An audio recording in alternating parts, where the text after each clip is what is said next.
कितनी सुंदर पर्वत था महाराज। उसकी लंबाई चौड़ाई चारों ओर से 10,000 योजन ऊंचा, 10,000 योजन चौड़ा विस्तार था उसका मंदिर। उसी पर्वत के नीचे बड़ा सुंदर बंगलो भवन थे।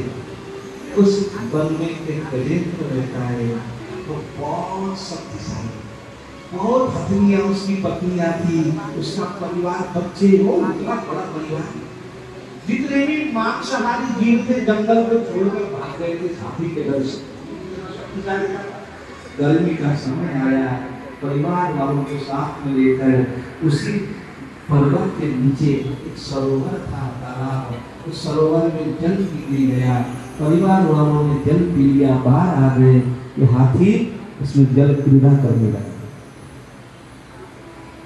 उसी सरोवर में मगर रहता था, ग्राह, मगरमच्छ बोलते थे उसको। उसको क्रोध आया, जब पानी मटमैला हो गया ना, वो गया तो उससे जाके हाथी का पैर पकड़ लिया। पहले तो हाथी को लगा बड़े बड़े सिंहों में सूर से फेंक देता है, छोटा सा जल का जल तो मेरा क्या बिगाड़ देगा। जैसे निकलने का प्रयास किया, नहीं निकल पाया। परिवार वालों को इशारा किया, उन्होंने मिलकर शक्ति लगाई, नहीं निकाल पाए परिवार वाले। हाथी को खींच रहा है मगर गहरे जल की ओर लेकर जा रहा है। एक एक करते करते परिवार वाले खिसकने लगे। पत्नियां गई, बच्चे गए, हाथी अकेला रहे। हाथी ने एक बार आवाज लगाई, अरे ओ मेरी देवियों, ओ मेरे बच्चों, मुझे छोड़कर कहाँ जा रहे हो? आगे से उत्तर आया, तुम तो बाहर नहीं आ रहे हो, तुम्हारे पीछे पूरा परिवार भूखा थोड़ी न मरेगा। सब लोगों ने साथ छोड़ दिया। ये संसार का व्यवहार है। आज हाथी रोने लगा, हाथी सोचने लगा, वाह, जिस समय मेरे शरीर में शक्ति थी, बल था, पूरा परिवार मेरे आगे पीछे घूमता था। आज परिस्थिति बदल गई, सब ने साथ छोड़ दिया। हमारे साथ भी यही होता है। बुरा मत मानना, सत्य है। जब तक कमाने लायक है ना, कुछ करने लायक है, तब तक सब लोग अपने पास चिपकते हैं। रिश्तेदार, नातेदार सब आया बड़ा मान सम्मान करते हैं। तो परिस्थिति बिगड़ जाती है ना, तो पास वाले मुंह मोड़ लेते हैं। आते हुए देख के मार्ग बदल लेते हैं। संसार का व्यवहार है। फिर भी आप सावधान नहीं होते। फिर भी आप तो सजदा हो गया, कुछ फिर भी नहीं समझते, तो हद दो। कोई नहीं पूछता, कोई नहीं, सारे मतलबी है दुनिया। देखो इसमें बुराई नहीं है, संसार का नियम ही ऐसा है। अरे 10 दिन घर में बैठ के देखो, पत्नी खुद कहेगी कमाने जाओ ना, घर में बैठे रहते हो। यहाँ की बात नहीं है, कहीं और की है। यहाँ की पत्नी नहीं कहती, बता देख लो। आप सोचते हो ना कोई मर रहा है तो रोते हैं, रोने के पीछे भी स्वार्थ होता है। तो रोते जाके काम आके सुनना क्या बोलते, अब मेरा कौन देखभाल करेगा, तुम चले गए, अब मैं क्या करूंगा, क्या करूंगी। अपने लिए रो रहे, तुम्हारे लिए नहीं रो रहे, मरने वाले के लिए नहीं रो रहे, रोने वाले भी अपने लिए रो रहे। अभी चले गए, अब इनका क्या होगा, घर का क्या होगा, घर कैसे संभालूंगा, कैसे संभालूंगी, ऐसा बोलते हुए रोते हैं। जो मरने वाले के लिए कहीं नहीं होता, होता अपने स्वार्थ और कैसे पूरा होगा इसलिए रो रहे। फिर भी नहीं समझते ना, भगवान की माया गजब है ना। देखो गजब है ना, फिर भी सावधान नहीं होते। कभी तो अकेले बैठ के सोचो। आप सोचते नहीं हो ना, चिंतन नहीं करते। परंतु हाथी ने सोच लिया, आज गजब है महाराज, इसका वैराग्य आ गया। वाह, आज इसने ऐसी स्तुति की महाराज, ऐसी स्तुति की, गजब की स्तुति। ओम नमो भगवते तस्मै यत एतच्चिदानंद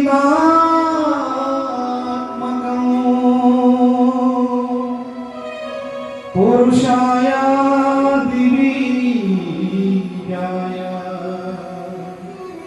पुरुषाय विधीमहि। स्तुति पता है इस स्तुति में किसी भी देवी देवता का नाम नहीं है।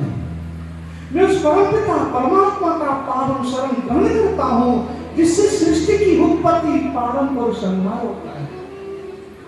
वो आए और आकर मेरी रक्षा करे। सुखदेव जी कहते परीक्षित बड़े बड़े देवी देवता सब देख रहे हैं, कोई नहीं गया, परंतु जैसे मेरे बांके बिहारी जी ने देखा, वाह स्तुति इतनी अच्छी, नाम किसी का नहीं लिया, कोई नहीं जा रहा है। भगवान ने छाती ठोका, ताल ठोक कर कहा, अरे जो किसी का नहीं होता वो मेरा होता है। भगवान ने तुरंत महाराज गरुड़ को बुलाया, गरुड़ में बैठे निकल पड़े महाराज गजराज का उद्धार करने के लिए। जैसे पहुंचे गजराज के पास, जब देखा गजराज ने कि मेरे बांके बिहारी आ रहे हैं, डूबते हुए सूर से एक कमल पुष्प तोड़ा, भगवान को समर्पित करके अब नाम लेकर स्तुति की महाराज। सोन्ता सशुरबलेन गृहीतार्तो दृष्ट्वा गर्तमतिहयोथौपातचक्रम् उत्क्षिप्य साम्बुजकरं गिरमाह कृच्छा नारायणाखिल गुरो भगवन् नमस्ते। हे अखिल ब्रह्मांड नायक, हे अखिल गुरु, डूबते हुए सूर से कमल का पुष्प तोड़ा और हे प्रभु मैं आपको नमन करता हूँ। भगवान ने कहा बहुत है, उतर के आए, गर्भ से नीचे गजराज को खींचा, मगर जब पैर पकड़ा था खींचा चला आया, सुदर्शन से उसका गर्दन काटा, उसका उद्धार कर दिया महाराज और ग्रह को मुक्त किया। देवता ऋषि मुनि जयकार करने लगे। भगवान से पूछा प्रभु आपकी स्तुति किसने की? कहा गजराज ने। आप किसके लिए आए? कहा गजराज के लिए आया हूँ। हाँ आपको बुलाया किसने? कहा गजेंद्र ने। गजेंद्र नहीं खड़ा है, बुलाया किसने? जिसके लिए आए। जिसने बुलाया नहीं, जिसके लिए आए नहीं, वो तो आपके धाम को चला गया। मगर ग्राह ये कौन सी कृपा है? भगवान ने कहा मेरा भक्त मुझे बहुत प्रिय होता है, परंतु जो मेरा भक्त का भक्त होता है ना, मुझे प्राणों से भी अधिक प्यारा होता है। दासानुदासो मुझे अत्यंत प्रिय होता है। परंतु परीक्षित ने पूछा गुरुजी ये गजेंद्र होकर, गजराज होकर इसने प्रभु को याद क्यों से किया? सुखदेव जी ने कहा परीक्षित ये पीछे के जन्म में ना द्रविड़ देश का राजा था, इसका नाम था इंद्रदुम्न। एक बार तो भजन में बैठा था, ऋषि अगस्त आए खड़ा ही नहीं हुआ। ऋषि को आया क्रोध, उन्होंने दे दिया श्राप, जा तो हाथी बन जा। तो भजन ही तो कर रहा था, श्राप क्यों दिया? कहा ऋषि हम सबको शिक्षा देने के लिए लीला करते हैं। कैसे? अगर आप भजन में बैठे हो ना, आपके गुरु आए, आपके माता पिता आए, तो उनको प्रणाम करना चाहिए, फिर भजन में बैठना चाहिए। ये नहीं कि आते हुए देखा और आंख बंद करके माला सटकाने लगे, भगवान तक देख रहे है ना। इसलिए शिक्षा थी। मगर कौन था? हुहु नाम का गंधर्व था। एक बार देवल ऋषि नदी में खड़े होकर जप कर रहे थे, और ये महिमा है पुण्य नदियों में खड़े होकर जप करने का। आपने देखा होगा ना, भाई कोई गर्दन तक, कोई नाभि तक जल में खड़ा होकर भजन करता है, बड़ी महिमा होती है। अब वृंदावन आओ ना तो यमुना जी में खड़े होकर अवश्य 2-4 माला करके आना, और जल्दी कृपा होती है ठाकुर जी। हाँ अद्भुत इसकी महिमा। हरिद्वार जाओ तो गंगा जी में खड़े होकर तो यमुना बढ़िया नाभि तक या आप गर्दन तक, जहाँ तक आप कर सको वहाँ तक। ये नहीं कि तैरना नहीं आता गर्दन तक चले गए, ऐसा नहीं, क्योंकि फिर संभलना बड़ा मुश्किल होता है। अगर यहाँ तक जल में इसको तैरना आता हो तो वही यहाँ तक जल में खड़ा हो, जिसको तैरना नहीं आता नाभि तक जल में खड़े हो ना। हाँ गर्दन तक खड़े हो जाओगे, कथा में सुन के आए तो गर्दन तक, गर्दन वाले को बैलेंस करना बड़ा मुश्किल होता है। पानी का बहाव होता है तो बैलेंस नहीं कर पाओगे आप। तो नाभि तक ठीक है, जिनको तैरना आता हो तो महाराज बड़ी बात है। हाँ, तो अवश्य करना। किसी भी पुण्य नदी में जाओ।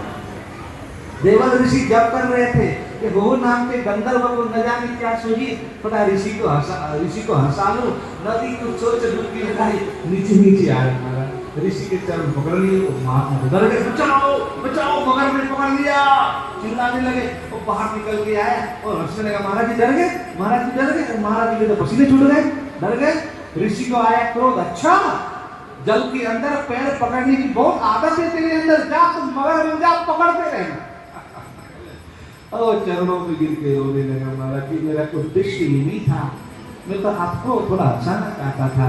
तो ऋषि को दया आई, उन्होंने कहा जा एक बार तू तामस मनवंतर में भगवान हरि के चरण पकड़ लेगा, उसी दिन प्रभु तेरा उद्धार करेंगे। तो आज भगवान ने ग्राहक और गजराज को उद्धार किया। इसको गजेंद्र मोक्ष कहते हैं। सुखदेव जी कहते हैं जीवन में कितना भी भारी संकट आ जाए, अगर आपने गजेंद्र मोक्ष का पाठ कर लिया ना, सारे संकट महाराज पल भर में नष्ट हो जाते हैं। ज्यादा लंबा चौड़ा पाठ नहीं है, गीता प्रेस की पुस्तिका आपकी छोटा सा ही है, लगभग 32-33 श्लोक का ही है, बहुत बढ़िया पाठ है। जिसको संस्कृत आती हो तो ये चीज याद कर लिया करो ना। गोपी गीत है, गजेंद्र मोक्ष है, कुंती स्तुति है, भीष्म स्तुति है ना, गीत गोविंद है, ये चीज याद कर लो। तो अटरम झटरम पता नहीं क्या क्या याद करके बैठे हो, हाँ, जो किसका कोई महत्व ही नहीं है। अरे गाने का भी मन कर ये गाओ, अरे गीत गोविंद गाओ, भगवान सुनते, ठाकुर जी सुनने आते गीत गोविंद। जब भी गीत गोविंद गाओ एक अलग आसन लगा के गाओ। वैसे तो नाम कीर्तन कोई भी पाठ करो तो ठाकुर जी आएंगे सोचकर एक अलग आसन तो भगवान जी लगाना चाहिए, सुनते हैं भगवान। तो गीत गोविंद सुनने के तो भगवान पीछे पीछे दौड़ते हैं, ये चीजें तो याद करते नहीं हो। वो अटरम घटरम पता नहीं क्या क्या याद करके बैठे हो, फिर वो याद किए है ना, फिर वो संस्कार बन जाते हैं। दिन भर सुनते रहते हो, वो याद है, गाने होने हैं क्या क्या है, इससे अच्छा ये याद करो, कहिए तो मोक्ष याद करो, गोपी की याद करो, और कुंती स्तुति, भीष्म स्तुति, इतने सुंदर सुंदर स्तुतियां हैं। अगर गा दो तो वहां के बिहारी लोग सुने तो बताओ गदगद हो जाएंगे। इतनी महिमाएं स्तुतियों का याद ही नहीं करते, और ये अटका झगड़ा हमारा गाने याद करके बैठे तो गाते। बरेली वाले तो गाना क्या होता जानते ही नहीं है, तो स्तुति गाते हैं।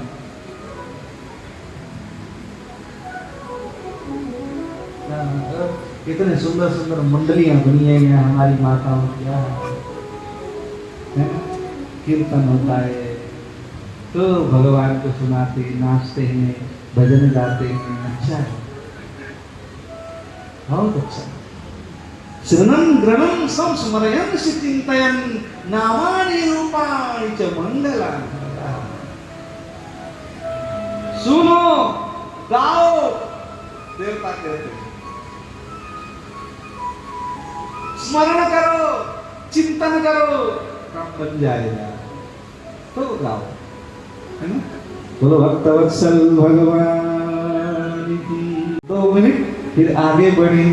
वो सबका प्यारा है, तेरा भी दुलारा है, पालनहारा है।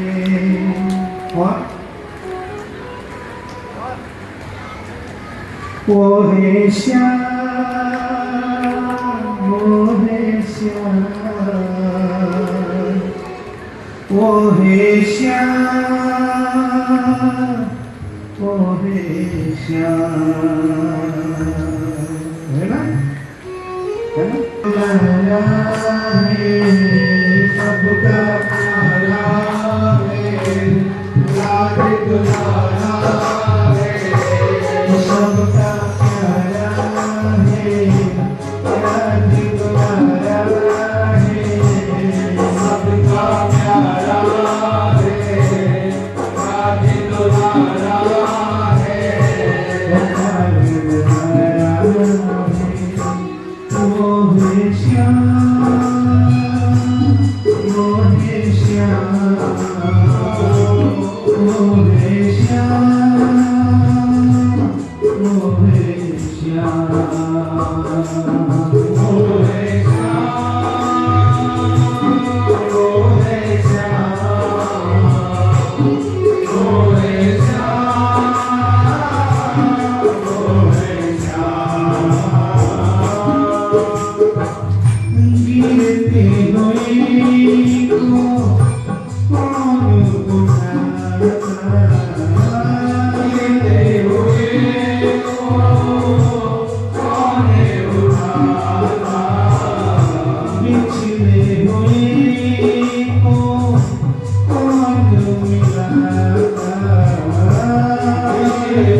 किसने किया सहारा? गाँव में अभी तो बोला गाँव वो है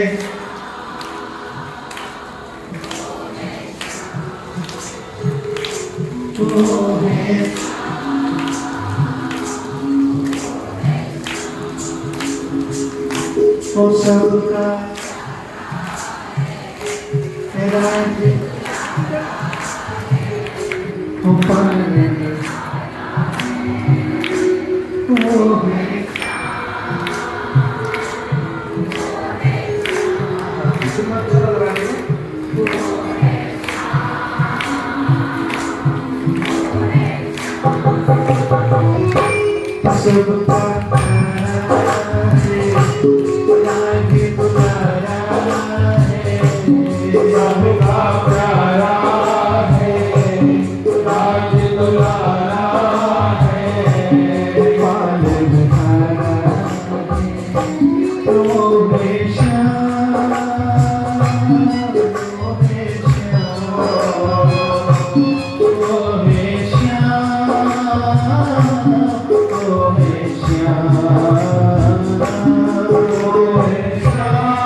नरसिंह मेहता का चरित्र भाग किसने भरा? सांवरिया सेठ ने। सांवरिया देखो क्या विश्वास, नरसिंह मेहता को देखो ना, ऐसा विश्वास शायद किसी को हो। बेटी ने चिट्ठी भेजा, पिताजी सासू मां रोज सुनाती है, गालियां देती है, कुछ करो। निकल पड़े संतों को देखिए, खाली हाथ। बेटी ने देखा तो बेटी कहते पिताजी खाली हाथ, हमारा था इससे अच्छा नहीं आ। और तो सुनाएगी बड़ी खतरनाक सासू थी महाराज उसको। तो नरसिंह मेहता कहते अरे जब हमारा बोझ ढोने वाला कोई और है तुम्हें काय को ढूंढूं? अरे हमारा जो सांवरिया सेठ है ना, अरे वो हमारा बोझ ढोता है, हम तो फ्री रहते हैं। एक काम कर, अपनी सासू मां से लिस्ट बनवा के ला, किसको क्या देना है, किसको क्या देना है। मैं अपने सेठ को बार बार परेशान नहीं करूंगा। बेटी गई तो सासू मां से कहा, माता श्री पिताजी ने कहा है कि जिसको जो देना है लिस्ट बना दो। वो गुस्से में आ गई, अच्छा तेरा बाप इतना बड़ा धनी समझता है अपने आप को? पूरा गांव का लिस्ट बना के लाया, इतना वफा चौड़ा, फलाने को ये, फलानी को ये। बेटी तो रोने लगी, रोते रोते आके पिता नरसिंह मेहता से कहते पिताजी देखो लाखों का सामान है, कहां से लाओगे? नरसिंह मेहता कहते देख बेटी तो चिंता मत कर, तेरी सासू मां को फिर पूछ, कोई रहे तो सीट को बार बार परेशान नहीं करूंगा। बेटी गई जाकर कहती है माता श्री पिताजी ने कहा तो रहा तो नहीं, तो बाप ने तू नहीं ले जाती तो तुम्हें गुस्से में आई। उसने कहा तेरा सिर फोड़ने के लिए एक ईंट चाहिए। बेटी रोती है पिताजी ने ये कह रही है मेरे सिर फोड़ने के लिए ईंट मांग रही है। नरसिंह मेहता जी कहते ईंट का है तो सोने का ईंट लिख देता हूँ। तो बेटी के सिर फोड़ने के लिए सोने का ईंट सासू मांगो। नरसिंह मेहता ने वो बताओ पर्चा कमरे में रख दिया, दरवाजा बंद किया, वो बाहर आके कीर्तन कर रहे हैं। सबका प्यारा है राज दुलारा है, सबका प्यारा है राज दुलारा है, वो पालन हारा है, वो है श्याम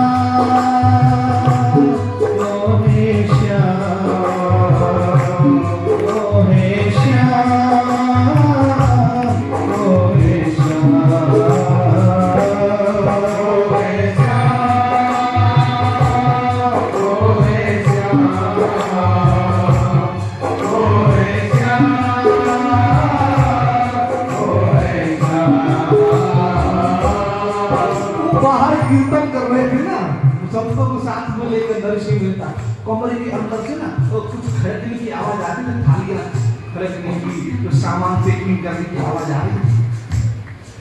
बेटी को इतना विश्वास था नरसिंह मेहता को पूर्ण विश्वास। तो महाराज जैसे पैकिंग पूरी हुई, नरसिंह मेहता जी समझ गए कि अब दरवाजा खोलने का समय आ गया है। जैसे ही महाराज कमरे का दरवाजा खोला, वो पैकिंग जो बने हुए अंदर थाली में सब बाहर आने लगे। उसके ऊपर चीज जो सासू माँ ने लिखा था ना फलाने के लिए चाहिए, वो सब चिपका हुआ था थाली के ऊपर सामान पैकिंग। वो महाराज इतना ही नहीं देखा तो बेटी को महाराज नेत्रों से झरझर आंसू बरसने लगे। नरसिंह मेहता नाच रहे, देखा मैंने कहा था ना मेरा सेठ बहुत बड़ा है, देख। वो महाराज गांव वाले आ गए लेने के लिए। इतना ही नहीं, सब जगत जननी माता रुक्मिणी और हमारे सांवरिया सरकार दोनों प्रकट होकर अपने हाथों से दे। कोई नहीं पहचान पाया। नरसिंह मेहता देखे वो नाच रहे, देखो मेरा बाप पाट रहा, तो सारा सामान फट गया, फिर ईंट भी निकला सोने का ईंट। वो नरसिंह मेहता लेकर गए और बेटी के सासू माँ के हाथ में दे दिया, ये लो। क्या बोलते समझी, समधन, समधन है ना, समधन हुई ना, समधन ही बोलते हैं ना। बेटी के सासू माँ को बेटी का बाप क्या बोलेगा, समधन। तो पंजाबी में क्या बोलते हैं, कुड़ुम और कुड़ुई, कुड़ुई ऐसा बोलते हैं ना, कुड़ुई, कुड़ुई। तो नरसिंह मेहता कहते समधन को कहते ये लीजिए, आपने लिखा था ना बेटी के सारे बोलने के लिए ईंट चाहिए, मैं सोने का लेके आया। वो भारत की गले करोड़ में गिर पड़ी। ये देखो विश्वास, ऐसे हमारे श्याम क्यों बोझ ढो रहे हो। नरसिंह मेहता बन जाओ, कर दो उनके हवाले, है ना। बोलो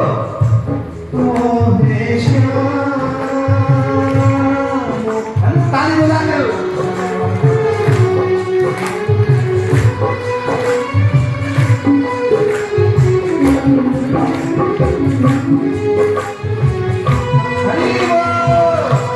सबका प्यारा है राज दुलारा है, सबका प्यारा है राज दुलारा है, पालन हारा है, तो है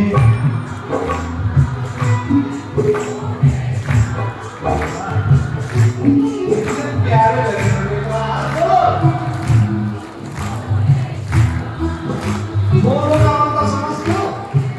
बोलो, अगर बोलोगे नहीं तो फिर काटोगे क्या। बोलना पड़ता है, फसल भक्ति का बीज बोलो। अब नहीं बोलोगे तो फिर कहाँ से फसल मिलेगी, फसल कैसे काटोगे।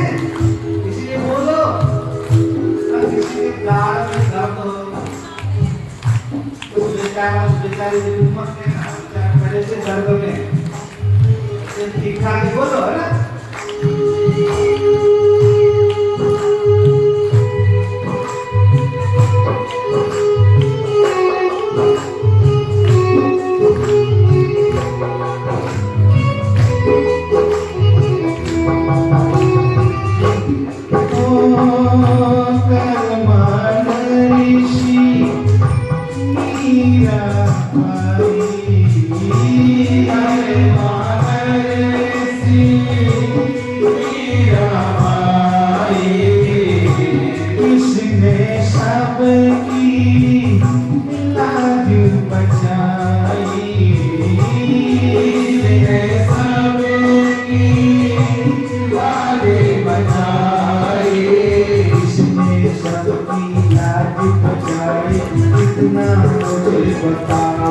श्याम कहे सबको अपने हाथों से श्याम कहे सबको अपने हाथों से किसने तारा किसने तारा